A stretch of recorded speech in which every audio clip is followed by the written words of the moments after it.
I don't know. All I know is that I am not an accused of any crime. I am just a person detained here for 5 days until the hearing ng Monday.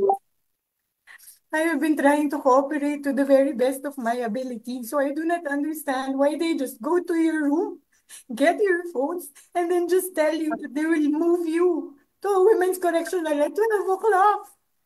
Meron pa bang batas yan? Don't people get rights anymore? I am a person, I'm trying to cooperate.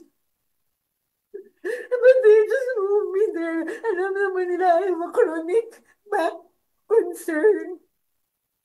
Tapos kanina pinayagan ako ni Chairman Chua dun sa mga request ko, and then suddenly they change everything, and then they come up with an order when they were not able to rule on my MR to transfer. Why? I don't understand. I did not do anything.